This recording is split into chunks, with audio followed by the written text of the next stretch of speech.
సంఘము అంటే క్రీస్తు రక్తములో కడగబడిన వారు మాత్రమే నిజమైన సంఘం అండి. క్రైస్తవ మీటింగ్లకు వచ్చే వాళ్ళందరూ సంఘం కాదు. ఉద్యోగ సభలకు వచ్చే వేల మంది సంఘం కాదు. యేసుక్రీస్తుని వ్యక్తిగతంగా అంగీకరించి బాప్తిసం పొందిన వాళ్ళందరూ సంఘం.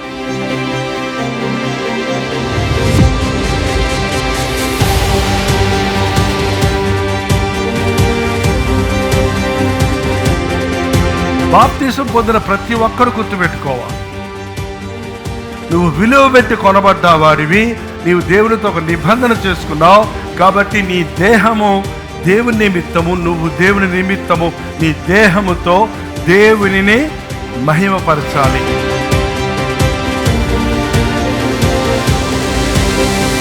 నువ్వు ఒక్కసారి క్రీస్తు రక్తంలో కడగబడిన తర్వాత నీ చేతులు, నీ పాదములు, నీ నోరు, నీ చెవులు, నీ కళ్ళు, నీ ముక్కు, నీ శరీరంలో ఇన్నర్ పార్ట్స్ ఉన్నాయి ఎన్నో, నీ లంగ్స్, నీ కిడ్నీస్, నీ లివరు, నీ హార్ట్, ఇదంతా కూడా దేవుడు ఇచ్చిందని గుర్తుపెట్టి దేవుని కోసం వాటిని మనం ఉపయోగించాలి. అవి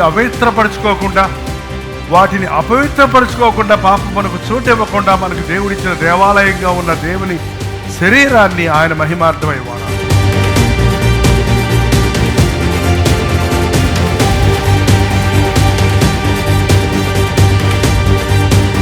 నిజమైన క్రైస్తవ్యం ఏంటి?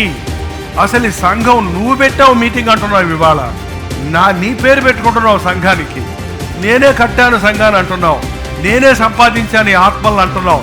కానీ ఇది ఎలా జరిగింది? దీని వెనకాల పునాది ఏంటి పునాది?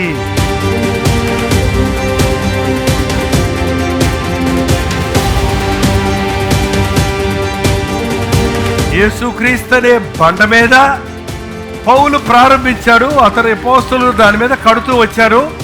ఇప్పటికీ ఇంత విస్తారంగా ఈ సంఘం విస్తరించింది.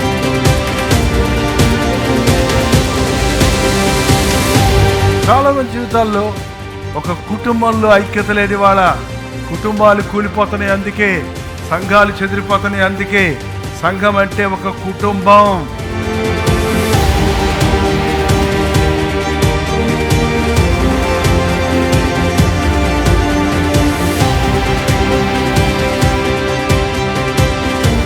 పని ఉంది మీ దగ్గర, చాలా మంది దగ్గర మంచి నైపుణ్యతలు ఉన్నాయి. You won't do it for God.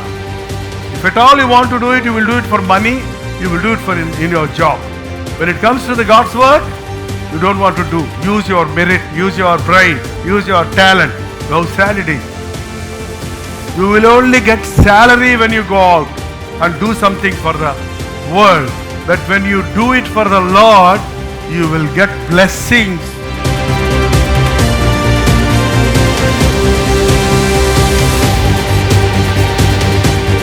Bible పట్టుకున్న క్రైస్తవుడా, బైబిల్ ప్రకారం బతుకు. బైబిల్ నీ చేతిలో ఉందంటే నువ్వు ఎంత గొప్ప జయశీలుడవో తెలుసా? నువ్వు ఎంత గొప్ప జ్ఞానివో తెలుసా? నువ్వు ఎంత గొప్ప శక్తిమంతుడివో తెలుసా?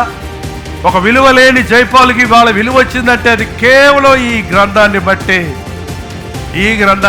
నేను చదివిన థియలాజికల్ స్టడీస్ కాదు, నా భక్తి గొప్పతనము కాదు.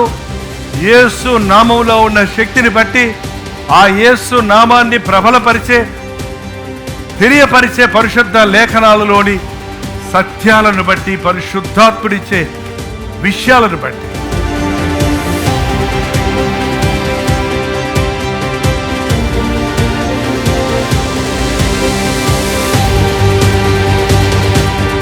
సంఘమంతా ఈ ఆహారం, జీవాహారంతో పోషించబడాలి.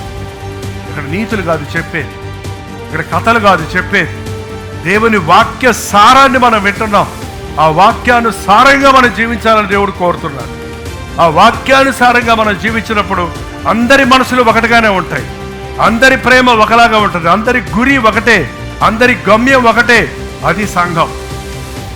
క్రీస్తు రక్తంలో కడగబడిన తరువాత వాక్యంతో నీ హృదయం నింపబడినప్పుడు నీవు విశ్వాసంలో స్థిరంగా దేవుని సాక్షిగా బ్రతకగలుగుతావు. ప్రతి వాడి హృదయం చెడిపోయి ఉంది, ప్రతి వాడి జీవితంలో విసిగిపోయి ఉన్నాడు, ప్రతి వాడు మరణానికి ఆహుతి అవుతున్నాడు. ఆ మరణము తప్పించి నిత్య నరకము నుండి తప్పించడం కొరకు, పాప పరిహారం చేయడం కొరకు ప్రభువైన యేసుక్రీస్తు సిలువెక్కాడు. ఆ విషయమే మళ్ళీ మళ్ళీ మనం జ్ఞాపకం చేసుకుంటున్నాం. ఈ రొట్టె ద్రాక్షరసం ఒక సింబల్, ఒక గుర్తుగానే. నిజంగా ఇదేమి ప్రభు శరీరంగా మారిపోదు, ఆయన రక్తంగా మారిపోదు, మాయమైపోదు. కానీ ఒక గుర్తు. ఆనాడు కలువరి శిలువలో ఆయన నా కొరకు చేసిన త్యాగం. నన్ను కొనుక్కున్నాడు రక్తం ఇచ్చి, నన్ను ఆయన బిడ్డగా స్వీకరించాడు. తండ్రి వీరేమి చేయుచున్నారో ఎరుగను గనుక వీరిని క్షమించమన్నప్పుడు నన్ను కూడా ఆయన చూసి క్షమించాడు అన్న విశ్వాసంతో నా కొరకు ప్రాణం ఇచ్చిన ప్రభు కొరకు నేను జీవించాలి అనే తీర్మానంతో ప్రతిసారి ప్రభు బలను మనం చేరాలి.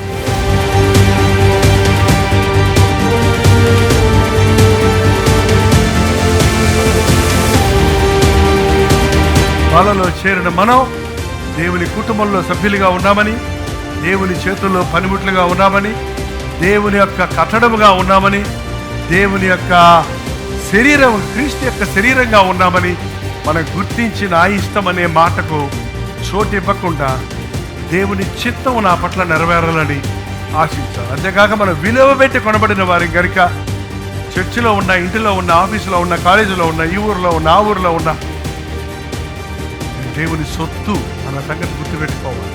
మన దేహములతో, మన ఆత్మలతో ప్రభువును మహిమపరచాలి.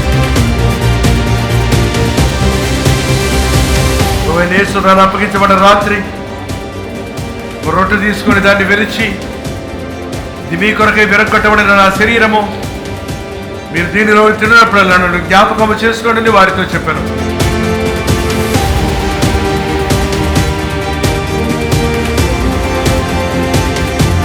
ప్రకారమే భోజనమైన పిమ్మట ఆయన పాత్రను ఎత్తుపట్టుకొని, ఇది మీ నిమిత్తమై చిందించబడిన క్రొత్త నిబంధన రక్తము, మీరు దీనిలో త్రాగునప్పుడల్లా నన్ను జ్ఞాపకము చేసుకున్నాడని వారితో చెప్పాను.